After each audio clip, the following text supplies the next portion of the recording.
Bonjour et bienvenue dans cette conférence proposée par Pôle emploi, une conférence qui a pour objectif de vous faire découvrir le marché du travail en Europe et toutes ses opportunités. Une conférence qui s'inscrit dans le programme Présidence française du Conseil de l'Union européenne, car Pôle emploi y participe activement. C'est vrai que le marché de l'emploi en Europe est à nouveau dynamique après 2 années de crise sanitaire, mais cette bonne santé économique n'empêche pas des tensions importantes et on va voir quelles sont les opportunités qui s'offrent à vous en Europe. Travailler en Europe, on est là pour vous, c'est le thème et le titre de cette conférence et justement, ils sont là. Nos invités sont là pour tout vous dire. Je vais faire un rapide tour de table. Je commence à ma droite avec Pierre-Yves Lejeune. Bonjour. Bonjour. Vous êtes conseiller EURES, équipe mobilité internationale à Pôle emploi Hauts-de-France. C'est ça? Tout à fait. Je n'ai rien oublié. Exactement. Merci d'être venu jusqu'à nous dans nos studios. En face de vous, Myriam Némorin, bonjour. Bonjour. Vous êtes conseiller EURES EMI Île-de-France à Pôle emploi. Tout à fait. Alors, très rapidement, Pôle emploi, pour ceux qui ne connaîtraient pas Pôle emploi. Pôle emploi, en fait, c'est le service public de l'emploi en France. Donc, ce sont plusieurs missions. Donc, accompagner les demandeurs d'emploi, donc à la fois en termes d'indemnisation, de conseils à l'orientation et notamment sur le volet formation. On va parler de conseils en évolution professionnelle et également apporter un support aux entreprises pour les guider dans leur recrutement. Alors, effectivement, on pense moins à Pôle emploi au niveau de l'international et de l'Europe, en matière de recrutement, en matière d'aide et d'accompagnement, mais c'est aussi cela. Nous avons des C'est aussi cela. C'est pour ça que vous êtes tous les deux ici. Tout à fait. Tous les trois, puisque Virginie Bourgois est avec nous. Vous êtes conseillère Pôle emploi service. Pôle emploi service, c'est quoi exactement? Oui, bonjour à vous. Pôle emploi service, en fait, c'est tout ce qui concerne l'expatriation, aussi bien en Europe que hors Europe. Donc, l'aide à l'assurance chômage et le retour à l'emploi pour l'indemnisation. Oui, donc avec vous, on aura des conseils très pratiques et concrets qui intéressent vivement ceux qui sont dans des démarches d'expatriation. Et nous avons également un quatrième invité qui, lui, est à distance, Jean-François Rieffel. Bonjour. Bonjour. Vous êtes consultant en partenariat institutionnel à l'APEC. Allez, il faut passer par l'exercice de la présentation de l'APEC en 2 phrases. Alors, en 2 phrases, l'APEC, Association pour l'emploi des cadres. On accompagne donc les jeunes diplômés, les cadres, toute leur vie, tout au long de leur vie professionnelle. Et on accompagne également les entreprises. Et dans le choix de destination, on va dire, des personnes, l'international rentre naturellement dans la possibilité d'accompagnement. Merci pour cette rapide présentation et très claire. Alors, pour ceux qui nous écoutent, je vous rappelle que vous pouvez poser vos questions en allant dans l'icône qui est en bas à gauche de votre fenêtre de streaming. Les modérateurs pourront répondre à certaines questions directement. Sinon, j'en recevrai ici sur mon ordinateur. Et on se réserve un petit temps, fin de cette heure, 15 minutes, pour répondre aux questions de nos auditeurs. Alors, rentrons dans le vif du sujet.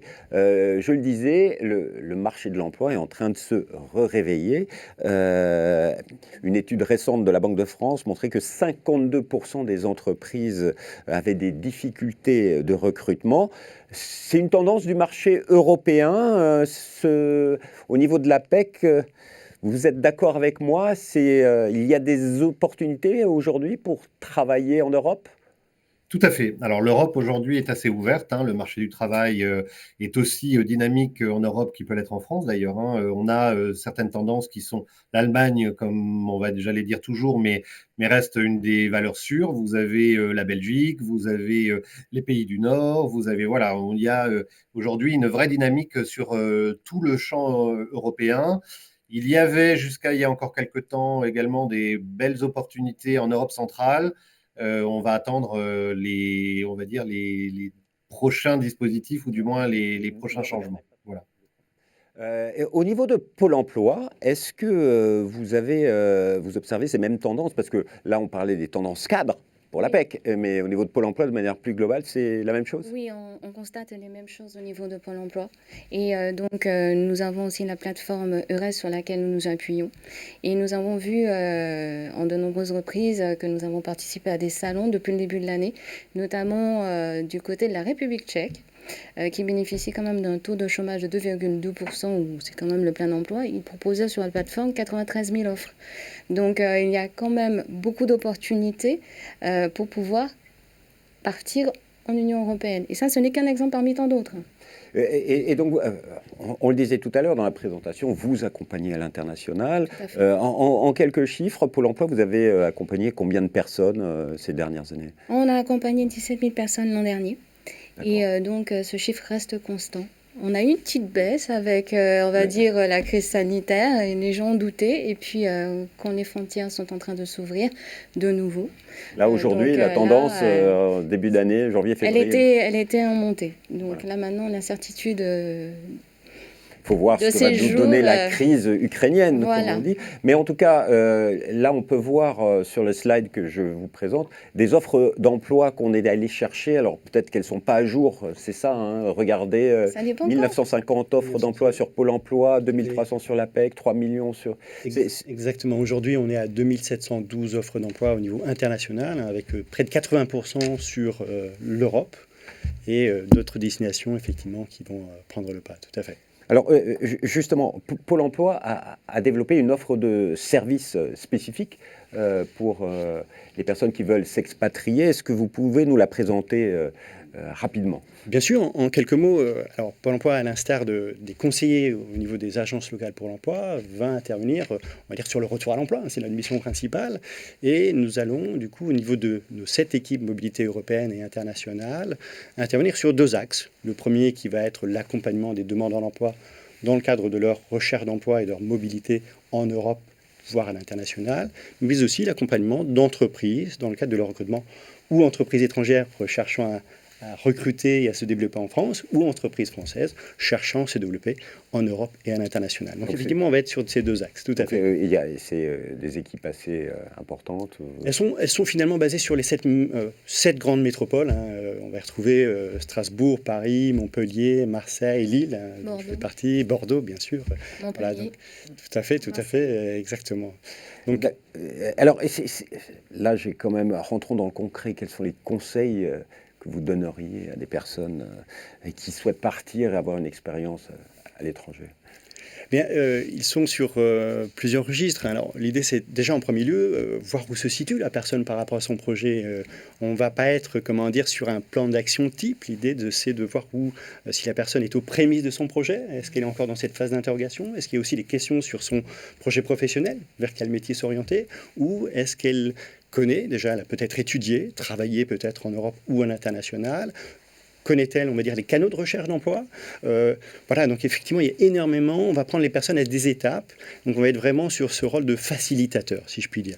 Et par rapport à cela, en termes de mission, on va les accompagner, donc effectivement, de manière dématérialisée, jusque 12 mois, voire 15 mois. Alors, l'idée, c'est que bien sûr, si la personne retrouve un emploi avant, tant mieux. Notre objectif, c'est pas d'aller jusque 12 mois, comme vous pourrez le comprendre, mais c'est aussi de pouvoir, dans notre rôle, d'apporter les réponses aux questions que ce dernier pourra se poser, ce dernier ou cette dernière.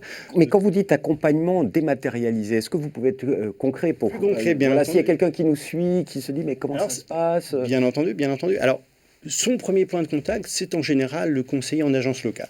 Donc, auprès de qui il va pouvoir déjà évoquer, parler de son projet professionnel, comment elle se situe, est-ce qu'il a des questions des besoins déjà en termes de formation ou pas, ou est-ce qu'il est déjà dans la recherche d'emploi, voire même dans un projet clairement identifié de recherche d'emploi en Europe.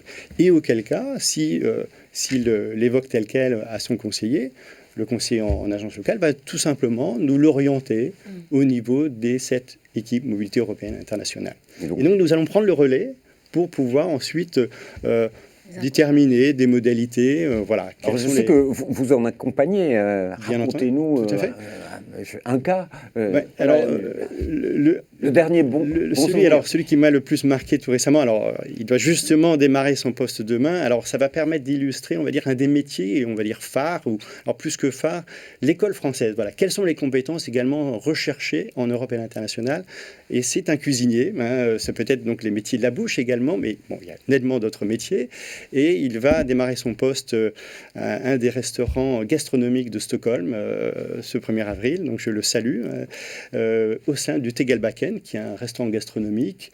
Et alors c'est d'autant plus amusant parce qu'il m'expliquait que le chef, c'est un petit peu le Philippe Etchebest suédois. Donc vous voyez, donc une expérience particulièrement enrichissante aussi à titre professionnel. Ces départs à l'étranger, en Europe, ça peut se faire vite?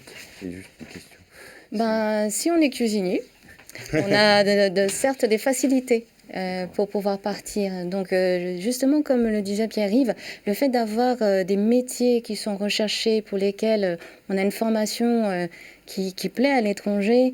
Donc, on va retrouver les cuisiniers, les boulangers, on va retrouver aussi les pâtissiers. Mais à part ça, on va retrouver aussi des personnes qui font des jeux vidéo. Donc, parce qu'on a une très bonne formation et ils sont ensuite... ils sont pris par d'autres studios en dehors de la France. Alors, bon, on est déjà dans une autre partie de l'émission qu'on avait prévue, mais c'est intéressant de savoir ça.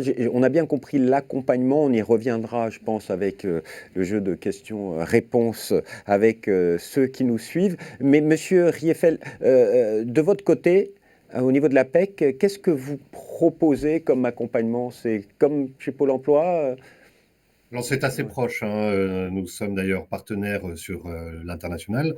L'accompagnement est un accompagnement individuel et collectif, en présentiel ou en distanciel. L'année dernière, nous avons fait plus 20% de demandeurs sur cet accompagnement. Les personnes qu'on accompagne sont des personnes qui sont en activité, demandeurs d'emploi ou des jeunes diplômés. L'idée, c'est de les accompagner tout au long de leur projet, jusqu'à maturation, on va dire, et jusqu'au moment où ils partent. D'accord. Dernière question, non, toute autre question, parce qu'on parle de Pôle emploi international, mais vous êtes conseiller EURES. Oui. C'est quoi ce EURES? Alors, vous avez 3 heures. Non, vous n'avez pas 3 heures. Je vais faire rapidement alors. Donc, EURES, c'est le réseau européen des services de l'emploi. Donc, ça comprend les 27 pays de l'Union, plus 4 pays associés, donc la Suisse, la Norvège, le Liechtenstein, je l'ai bien dit, et ainsi que l'Islande. Ça a été créé en 1994. Ça a été créé d'ailleurs 2 ans après l'accord qui a été signé sur la libre circulation des biens et des personnes. Et il a pour but, effectivement, de placer donc les demandeurs d'emploi en Union européenne et dans ces 4 pays associés. Donc en fait, vous travaillez avec les autres pôles emploi des autres pays européens. Tout à fait. Ça démultiplie, j'imagine, les conseillers. Vous 900. travaillez en partenariat. Il y en a 900 et même plus.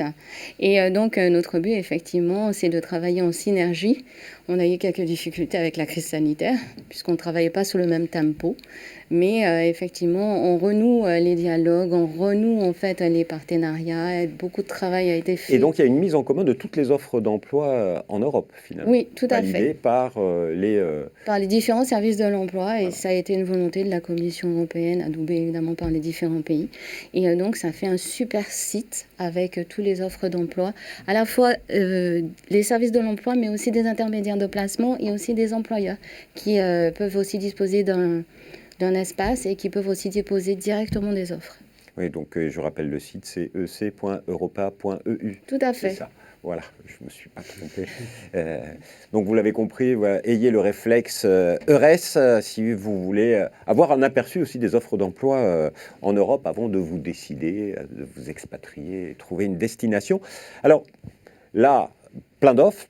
3,9 millions. Pour les cadres sont extrêmement recherchés, Monsieur Rieffel. Oui, alors les cadres sont extrêmement recherchés. Alors sur les métiers, on va dire plus traditionnels, qui sont les ingénieurs, les commerciaux, et dans certains secteurs qui sont le commerce, l'industrie, l'ingénierie. Voilà, on est sur des champs traditionnels, on va dire, et où la demande est de plus en plus prégnante. Avec toujours une problématique, on en parlera peut-être plus tard, c'est la compétence linguistique.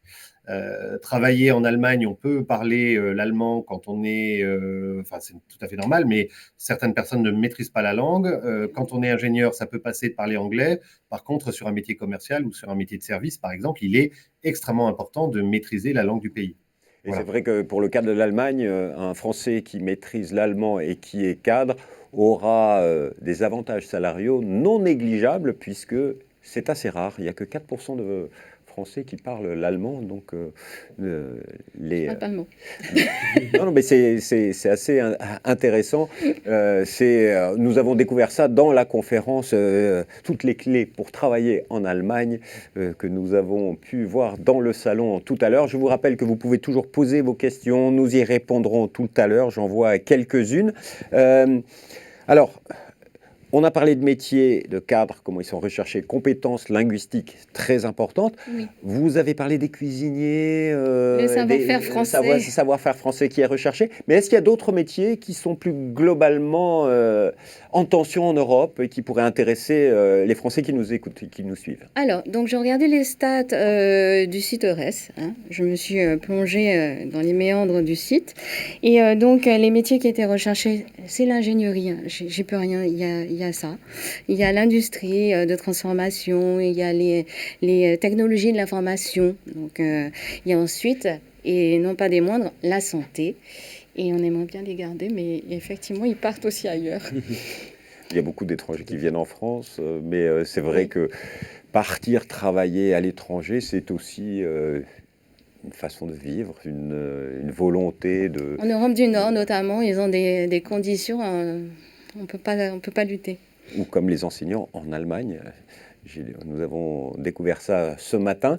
Alors, il y a ces métiers, mais concrètement, après, comment ça se passe? On a parlé des modalités d'accompagnement. Est-ce qu'il y a d'autres programmes que simplement EURES pour accompagner les personnes qui veulent partir à l'étranger? En effet, pour quelqu'un qui, est peut-être jeune diplômé, qui n'a peut-être pas eu l'occasion, durant ses études, de partir travailler ou de vivre une expérience, on va dire, en Europe, il existe un programme que tout le monde connaît, hein, parce que c'est un programme qui est ventilé de plusieurs manières, si je puis dire, hein, notamment le programme Erasmus+, qui nous permet, nous, au niveau de Pôle emploi, de pouvoir faire partir des candidats inscrits à Pôle emploi, afin de vivre une immersion professionnelle dans un autre pays de l'Union européenne, et donc quelque part aussi réentraîner le volet linguistique et découvrir les conditions de travail. Donc c'est peut-être une modalité pour, on va dire, initialiser un parcours en vue d'un projet peut-être à plus long terme. Alors, en fait, comment cela se passe? C'est que nous avons signé un accord avec l'agence Erasmus+ France, donc sur un certain nombre de programmes, généralement des programmes biannuels, qui nous permettent de faire partir pendant 3 à 6 mois, généralement 3 mois, des candidats qui vont garder le statut de stagiaire de la formation professionnelle. Et donc sera prise en charge l'hébergement, sera prise en charge. Il y aura aussi une bourse qui permettra de subvenir à leurs besoins sur place. C'est-à-dire qu'il y a des aides pour aider les salariés à éventuellement être plus mobiles. Monsieur Riffel, pardon, on parlait d'Erasmus+, les cadres utilisent beaucoup Alors ça. Erasmus, oui, dans le cadre des stages en Europe, tout à fait. Ils l'utilisent, alors beaucoup, probablement pas suffisamment, mais il y en a quelques-uns qui l'utilisent. Après, ils peuvent utiliser, alors plutôt pour les jeunes, d'autres dispositifs dont je crois on va parler, dont le VIE, voilà, ou d'autres, mais oui, ils utilisent ce dispositif, tout à fait. D'accord, mais il y a quoi comme autres aides? On m'a parlé de EURES, TMS.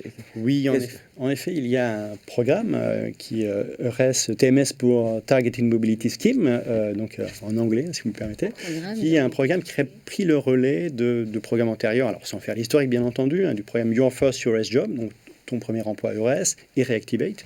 L'un s'adresse aux 18-35 ans et l'autre aux plus de 35 ans.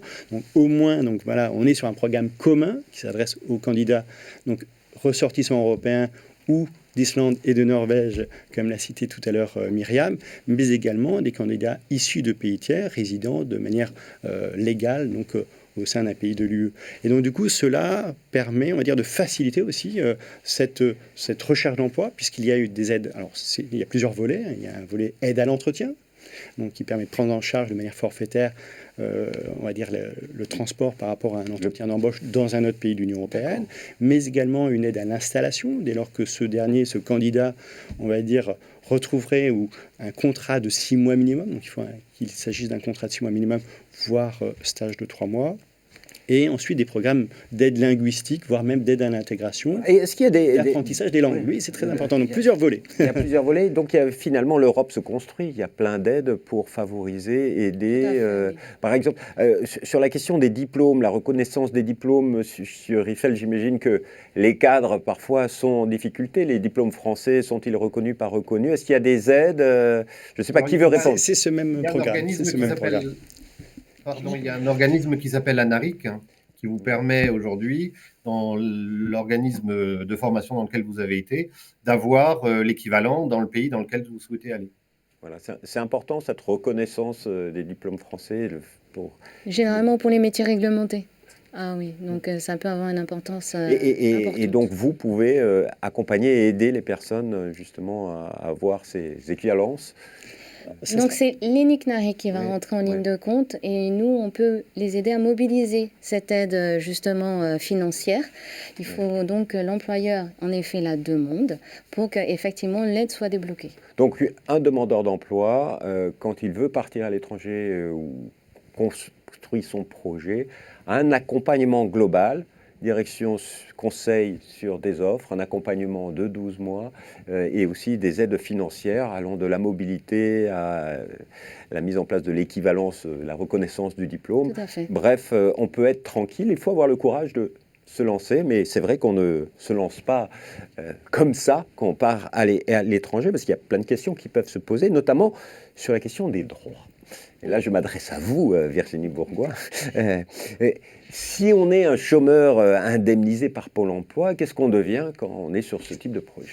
Oui, alors effectivement, Pôle emploi Service aide à poursuivre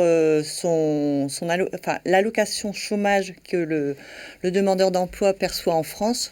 Le demandeur d'emploi peut la percevoir pendant 3 mois dans un des pays de l'espace économique européen et la Suisse. Pour cela, il récupère son formulaire U2 auprès de son conseiller Pôle emploi et le présente lors de son arrivée sous 7 jours, parce qu'au moins il n'y a pas de discontinuité dans son indemnisation une fois sur place. Et donc, mais ça se prépare avant de partir, il faut voir avec vous. Tout à fait, voilà. Il faut qu'il se renseigne auprès de son conseiller Pôle emploi et c'est ce conseiller qui lui remet. Logiquement en main propre. Hein. Après, c'est vrai qu'avec la crise sanitaire, il y avait eu des petites dérogations.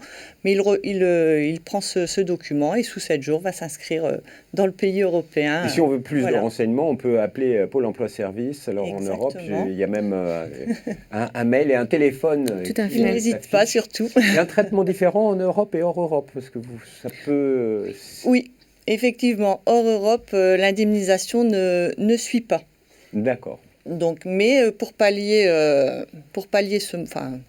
cette absence, il y a la possibilité pour le demandeur d'emploi de pouvoir s'inscrire auprès de Pôle emploi Service et souscrire à une allocation chômage de manière volontaire lorsqu'il va travailler hors Europe. Et pour cela, et à son retour en France, s'il revient sans emploi ou autre, il peut bénéficier sous certaines conditions, effectivement, d'une allocation chômage. Est-ce qu'on n'a rien oublié? J'ai l'impression, on a parlé rapidement, on va passer aux questions. Est-ce que globalement, il y a d'autres points abordés? C'est partir à l'étranger, mais il faut revenir. Il faut revenir. Alors, mais je voulais passer à ceux qui sont il y en a qui partent sur le retour. Seuls. Voilà. Est-ce que Pôle emploi, vous accompagnez ceux qui reviennent?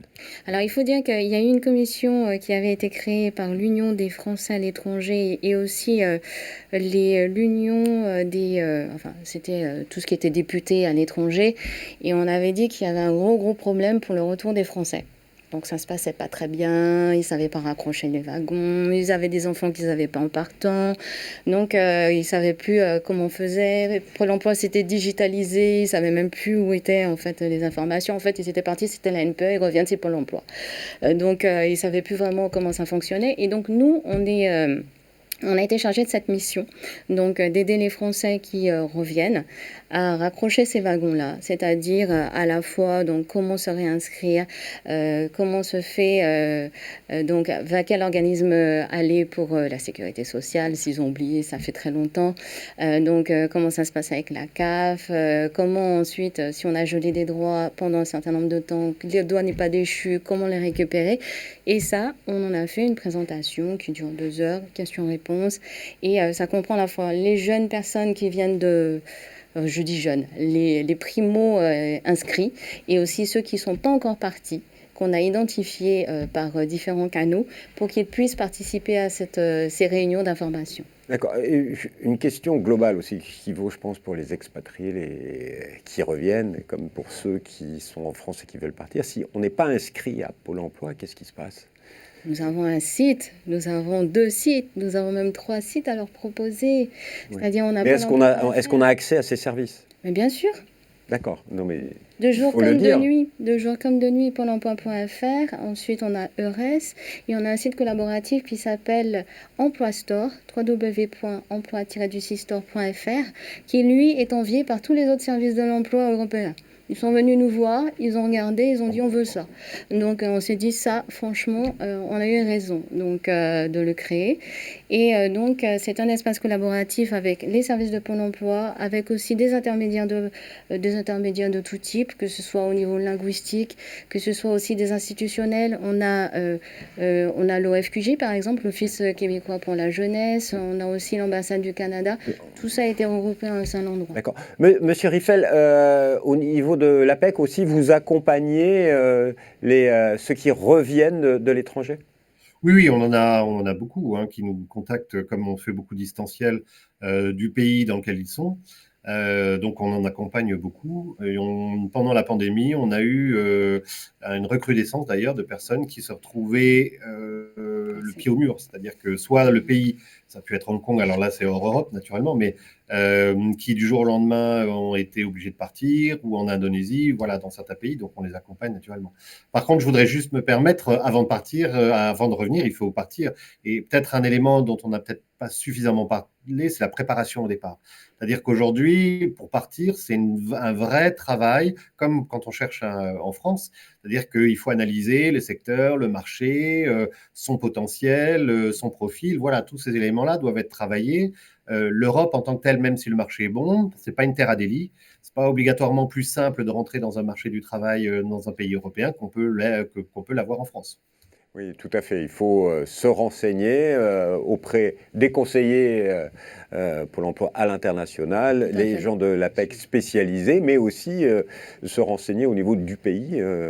Quitte à faire des phases exploratoires. Exploratoires, aller sur Exactement. place, Tout à fait. voir, aller aussi sur le site du ministère de l'Europe et des Affaires étrangères. Exactement. Il y a une checklist sur les... Qui a des checklists et qui Effectivement, expliquent plein de choses.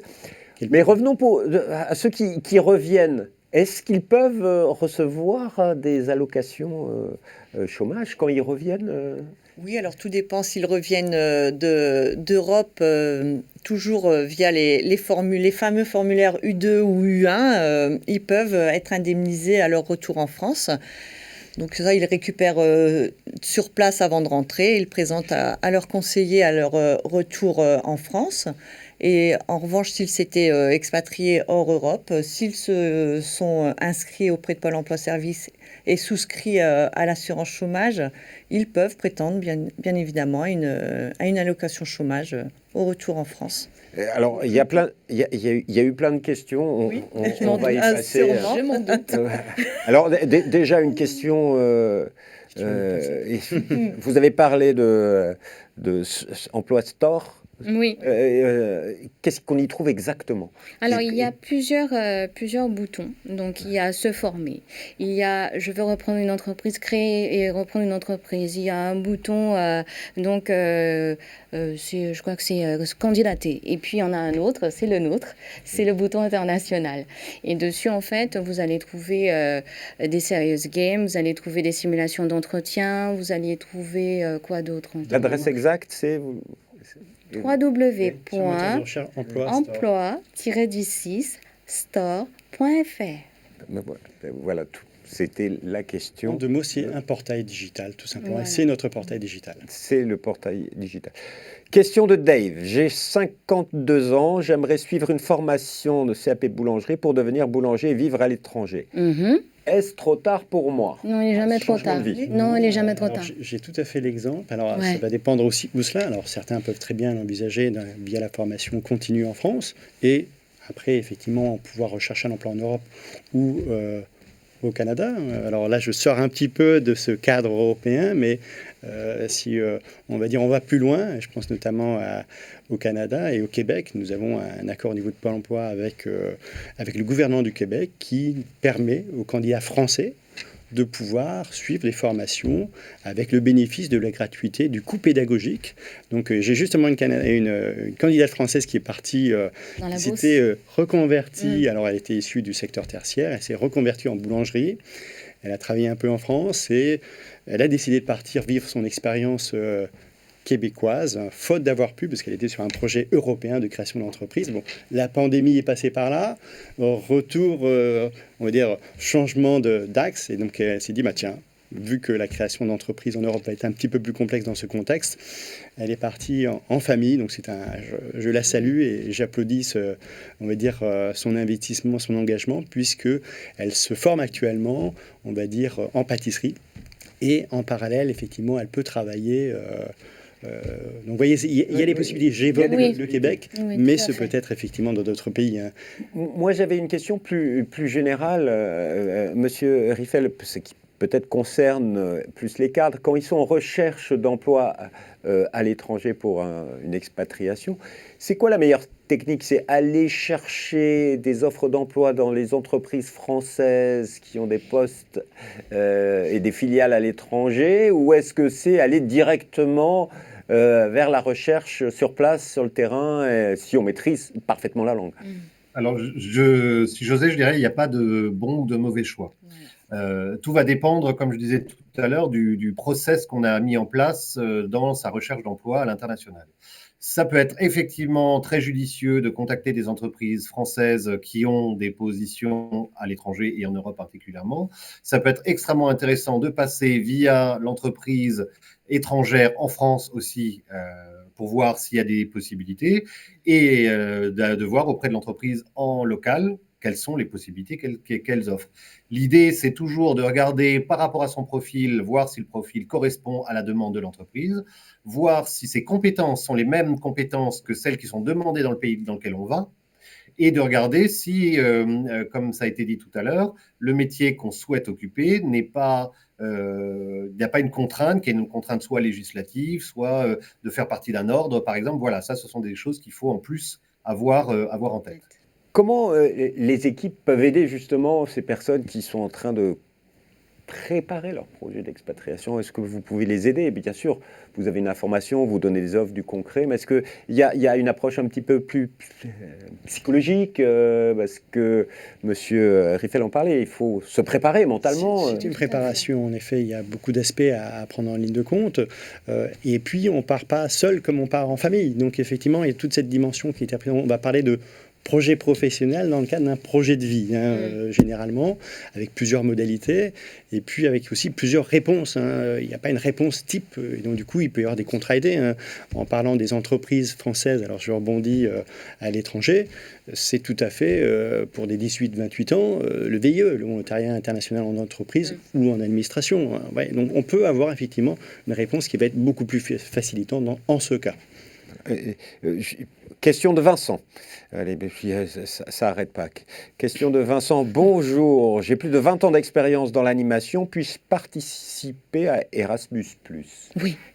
Il n'y a pas de critères d'âge. Voilà. C'est ouvert à tout candidat inscrit à Pôle emploi. Donc, il n'hésite pas à se rapprocher de son agence Pôle emploi, puisque ces bourses sont à la main des régions, donc des directions régionales de Pôle emploi.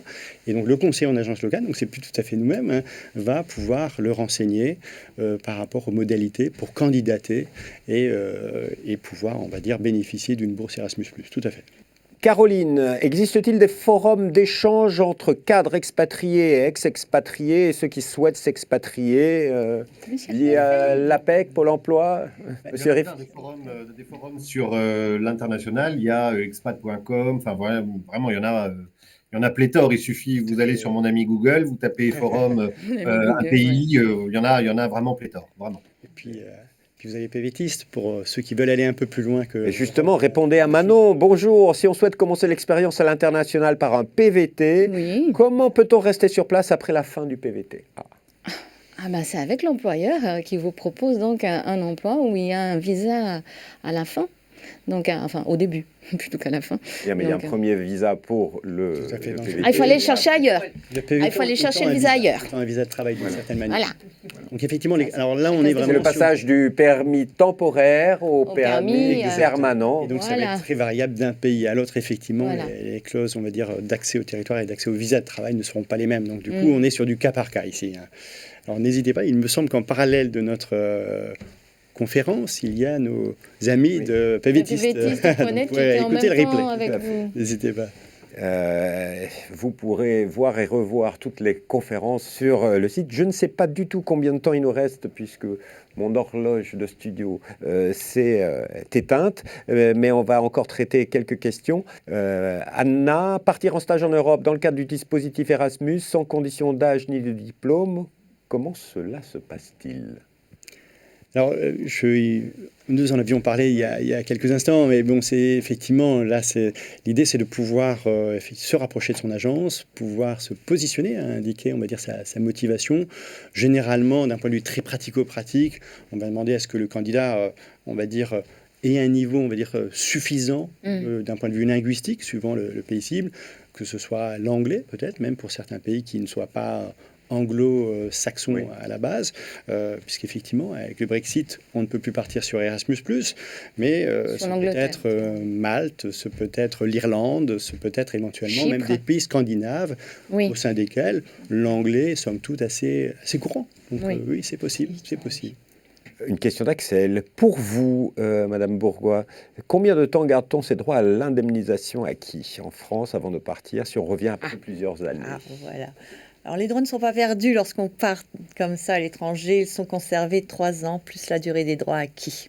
Donc, en revenant sous ce laps de temps en France, la personne se réinscrit sur le site de Pôle emploi et peut récupérer le reliquat de ses droits, c'est-à-dire les droits auxquels elle n'a pas encore touché avant son départ. D'accord. Un cas pratique. Mon conjoint est muté en République tchèque. Quelles sont les démarches vis-à-vis de Pôle emploi pour le suivre? Est-ce que finalement, Pôle emploi, l'APEC, vous accompagnez aussi dans les projets d'expatriation en famille? Vous pouvez aider les conjoints? Bien entendu. Alors, je parlais tout à l'heure du programme Erasmus, Targeted Mobility Scheme. Vous voyez, je m'emmêle les pinceaux quant au programme, qui ne sont pas du tout les mêmes, on est d'accord. Ce programme permet, je le disais tout à l'heure, de bénéficier d'une aide à l'installation. Donc déjà, peut-être que son conjoint pourrait en bénéficier, ça c'est une TMS, chose. C'est le fameux programme EURES-TMS, tout à fait, donc, dont, on va dire, Madame pourra retrouver les informations sur le portail EURES, et auquel cas, ou bien sûr nous solliciter au niveau des équipes mobilité internationale. Alors ce qui est bon à savoir, c'est que cette aide à l'installation, ça peut être valable pour 2 personnes. Si la personne part en couple, l'un a décroché un premier emploi, on va dire le conjoint pourra bénéficier, donc ce sera un x2 au niveau de l'aide à l'installation. Tout à fait. Et bien entendu, alors nous pourrons aussi guider, Madame, par rapport à, on va dire, aux informations, qu'est-ce qui est utile pour, on va dire, rechercher un emploi sur place, puisque, nous diffusons également des offres en parallèle. Il n'y a pas que le portail EURES. Le portail Pôle emploi diffuse également des offres sur la République tchèque. Nous travaillons de concert avec nos homologues EURES de République tchèque. Et il y a alors un certain nombre d'outils, de plateformes, et notamment Tchèque Emploi. Parce que c'est une question. Est-ce qu'il y a en ce moment un pays qui recrute le plus, où il y a le plus de besoins? Vous avez parlé beaucoup de République tchèque. Non, mais proportionnellement, sa taille, c'est l'Allemagne. Oui. Monsieur Riffel, l'Allemagne cherche les cadres français. L'Allemagne, comme je disais au préalable, traditionnellement, l'Allemagne est un pays qui recrute beaucoup.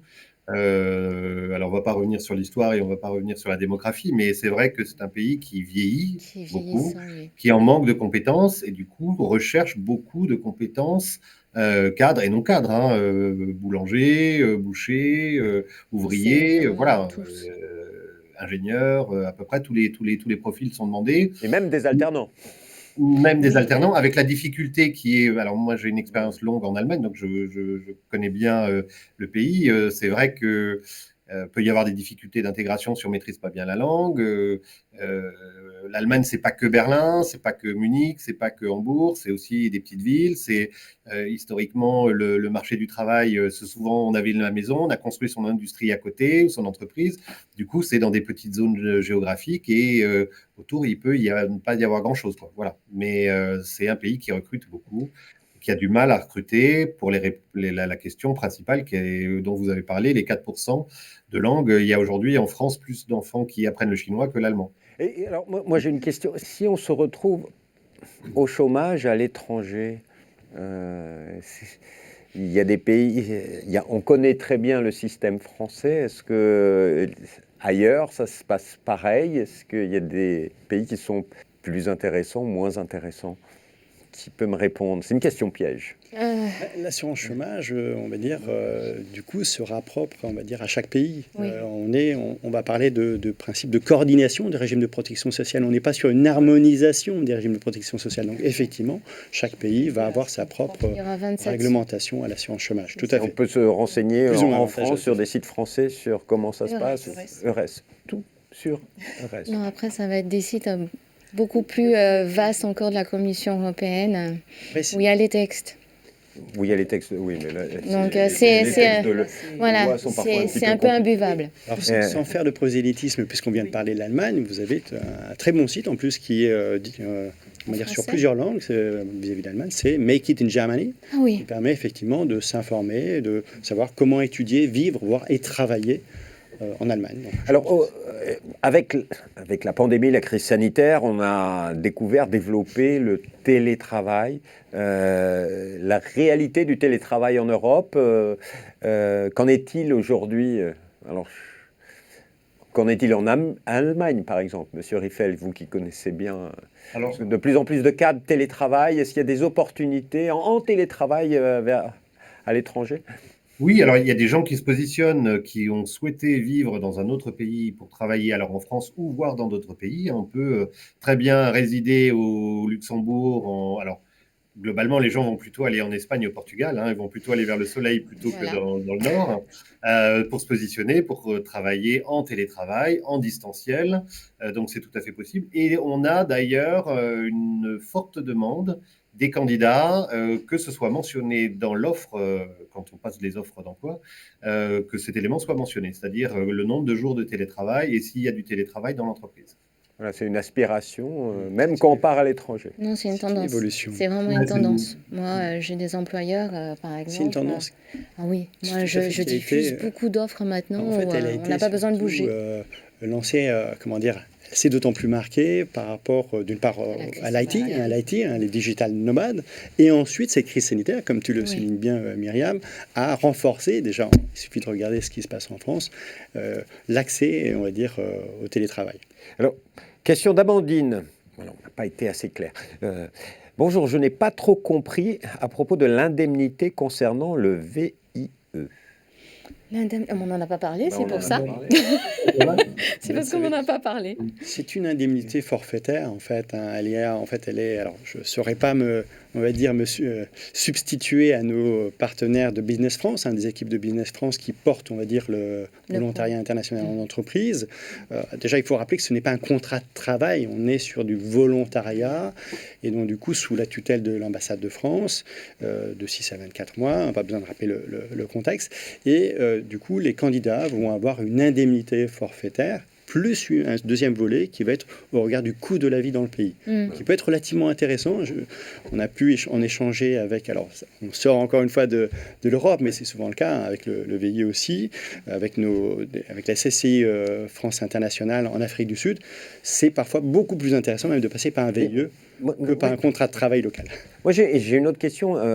un petit peu plus global. Là, on vient de voir qu'il y a des opportunités en Europe. Il y a aujourd'hui en France des gens qui sont au chômage, que vous accompagnez, que vous suivez. Est-ce que l'Europe ne passe pas par justement les sensibiliser à regarder ce qui se passe au-delà des frontières, penser Europe quand vous cherchez un emploi ou pas? Ou il faut d'abord penser à vous expatrier d'abord, à vouloir changer de pays. Parce que quand une personne est au chômage, peut-être qu'il y a sur un métier de formidables opportunités à l'étranger. Ben, en fait, je crois que le premier regard qui va être porté, ça va être tout simplement l'emploi frontalier. Il ne faut pas se voiler la face, hein. Le premier pays où vont les Français, hein, c'est la Suisse. Donc du coup, alors moi je fais partie d'une équipe qui est basée en région Hauts-de-France, à Lille. Le travail frontalier avec la Belgique, effectivement, est particulièrement visé et recherché, hein, puisqu'il peut être aussi intéressant sur le registre financier. Donc oui, au début, le français, enfin, beaucoup de candidats vont privilégier la Suisse, le Luxembourg, la Belgique, voire l'Espagne, s'ils sont, on va dire, travailleurs frontaliers. Et après, un certain nombre d'entre eux vont, et c'est bien entendu, avoir des aspirations au regard de motivations diverses, qu'elles soient familiales, affectives, envie de, on va dire, intérêt culturel, tout simplement. Je crois qu'il y a beaucoup de... Là, je comprends le travail frontalier. Monsieur Riffel, vous, pour les cadres, vous leur regardez, mais regardez ce qui se passe ailleurs en Europe, ça peut peut-être vous tenter? C'est un des éléments qu'on peut voir, effectivement. Alors, vous avez posé la question initiale qui était les demandeurs d'emploi. Il faut faire quand même attention. Quel est le critère qui fait que la personne est demandeur d'emploi? Une problématique ne transfère pas de la France vers un autre pays. Il ne faut pas imaginer que les critères de recrutement, le process de recrutement est fondamentalement différent, même s'il y a des différences, le CV, la lettre, on n'a pas parlé de tout ça, et de l'entretien. Mais voilà, il peut y avoir des critères qui sont des critères... alors, je vais utiliser un mot qui n'est pas tout à fait le bon, mais discriminants entre guillemets, qui peuvent être à peu près les mêmes dans tous les pays. Voilà, on parle de l'âge. Vous avez aujourd'hui 60 ans, 59 ans. Si c'est difficile en France, ça peut être difficile en Espagne, ça peut être difficile en Italie, ça peut être difficile en Allemagne. Voilà. Et au niveau de la culture de l'entreprise, la façon dont on approche, la forme du CV, la méthode d'entretien, la lettre de motivation, est-ce qu'il y a partout en Europe, c'est un petit peu pareil, ou il y a quand même des particularités? En Allemagne, c'est plus simple, rigoureux, etc. Dans d'autres pays, c'est un petit peu comme en France. Est-ce qu'il y a des vraies différences? Je ne sais pas, au niveau des cadres, vous vous accompagnez sur ces questions-là? Oui, il y a des différences. Alors, je vais laisser Jean-François Monsieur Riffel parler, hein, bien sûr. Non, les CV, il y a des différences. Alors, pendant longtemps, les différences étaient notables, elles s'amenuisent avec le temps. L'Allemagne, vous avez parlé de ce qu'on appelle le Lebenslauf en Allemagne, qui était sur 2 pièces avec des Zeugnisse, c'est-à-dire des justificatifs obligatoires. Voilà, il y avait un certain nombre de choses qui étaient aujourd'hui un CV de type, je veux dire, européen, normal, comme on peut l'avoir en France, est tout à fait accepté parce que les entreprises ont l'habitude d'avoir des candidats internationaux et que les candidats internationaux ont plutôt l'habitude de faire un CV sur 1 page, voire 2 pages. Après, ce qui peut être différent, c'est les critères qui sont intégrés dedans, c'est-à-dire les critères qui vont être les compétences, ça va être les critères qualitatifs, quantitatifs, voilà, c'est ce genre de choses. Juste sur un CV, moi j'ai toujours un conseil, je pense que mes collègues diront la même chose, ne faites pas traduire votre CV par quelqu'un qui est de langue native. Quand on a des personnes qui viennent nous voir à l'APEC, et Pôle emploi, je pense, c'est la même chose, c'est utiliser votre niveau de langue. Je donne mon exemple, quand moi j'étais à l'étranger et que je pouvais recruter, j'attendais d'un CV le niveau de langue à l'oral le même, ce qui est normal, enfin, si vous voulez, il y a une forme de logique. Si vous arrivez, vous envoyez un CV qui a été traduit par quelqu'un qui est bilingue et que vous-même, vous êtes plutôt du niveau A1, voire A2, bon, c'est pas tout à fait la même chose, quoi. Voilà. Il faut être honnête pour Oui. que les choses se passent bien. Il y a encore des questions. Est-ce que l'on peut préparer un entretien de recrutement en allemand, par exemple? Oui. Alors, il y a des outils de simulation plutôt en ligne. Après, Sur Emploi Store. effectivement, oui, ça va être surtout la réponse, notamment via notre Emploi Store. Donc, du coup, Dans d'autres l'entretien langues, de oui, simulation. on a des ateliers, mais en allemand, non. Alors, notamment, le cas de figure qui était évoqué par rapport à l'Allemagne, c'est que nous avons la chance, au niveau de nos équipes mobilité internationale de Pôle emploi, d'avoir un très bon partenariat avec nos homologues du ZAV Arbeitsagentur, du service public de l'emploi allemand, qui permet de mettre en place un double accompagnement, donc, et à la fois par le conseiller EURES Pôle emploi France, mais aussi par nos partenaires allemands du service public de l'emploi. Donc du coup, ça permet d'avoir ce double regard, et auquel cas, de pouvoir avoir des entretiens en allemand et de s'adapter, mieux travailler le CV également et préparer l'entretien de motivation. Bref, il y aura plusieurs axes. Avoir aussi ce regard sur le marché du travail allemand en complément, bien sûr, de ce que fait notre équipe mobilité internationale à Strasbourg. Alors, une dernière question d'Aurore. Je travaille dans l'informatique. Vers quel pays puis-je travailler en Europe? Normalement, ah ben là, franchement, tout le monde va se l'arracher. Donc, où elle veut, ça va dépendre peut-être éventuellement de ses compétences linguistiques et de ses affinités. Si elle parle anglais, c'est peut-être un peu partout. Oui. Et si elle parle d'autres langues, ben voilà, elle ouvre d'autres horizons. Et normalement, si elle travaille dans l'informatique, forcément, elle parle déjà l'anglais. En général. En général. Et écoutez, merci beaucoup. La conférence continue encore sur le chat. Vous pouvez échanger avec les invités et le modérateur, Stéphane, que je remercie pour tous les messages. On va terminer par un petit conseil. J'ai envie de faire un petit tour de table. On va commencer avec vous, Monsieur Riffel. Qu'est-ce que vous avez envie de dire à ceux qui nous écoutent et qui sont éventuellement tentés par un projet d'expatriation?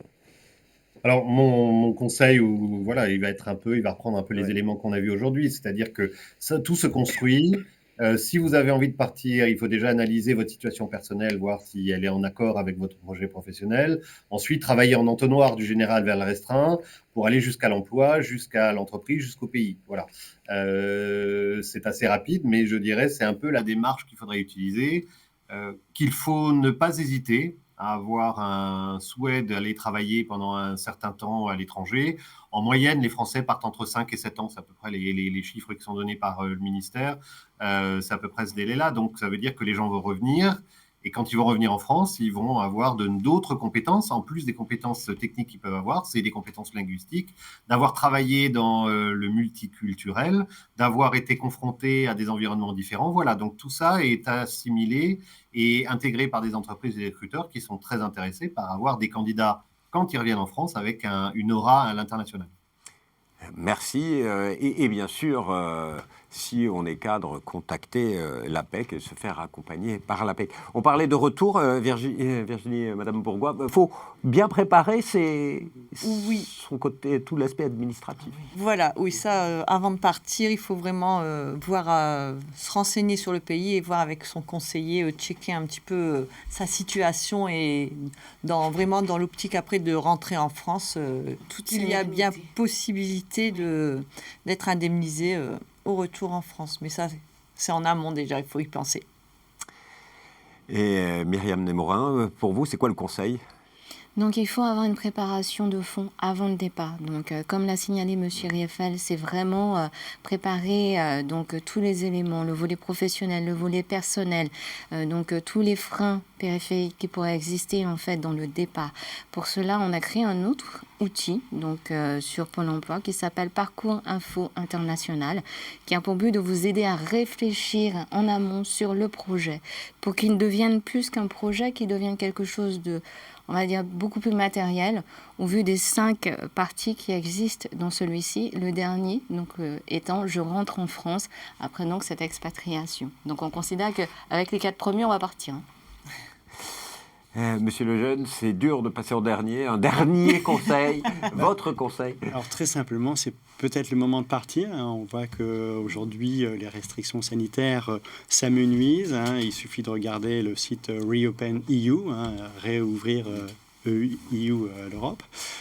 Effectivement, c'est ne pas hésiter à s'informer, bien sûr, et vous rapprocher, si vous êtes inscrit à Pôle emploi, de votre agence pour demander à être accompagné par nos équipes mobilité internationale. Si vous ne l'êtes pas, rassurez-vous, il y a aussi des outils en ligne, bien sûr, en libre service, la rubrique internationale de l'Emploi Store dont on parlait tout à l'heure, et le portail EURES, si bien sûr votre objectif c'est l'Europe. auquel cas, bien sûr, beaucoup d'informations et vous y retrouverez également nos coordonnées. Voilà, et puis 2 sites internet qu'on a entendus pendant toute l'heure qui vient de passer, c'est pôle-emploi.fr/international et apec.fr où vous trouverez plein d'informations. Vous retrouverez cette émission en replay sur le site du Salon. Et quant à vous, je vous dis merci infiniment pour toutes ces informations. Merci. Et quant à vous, je vous dis merci de nous avoir suivis. On se dit à bientôt pour une nouvelle conférence. Au revoir.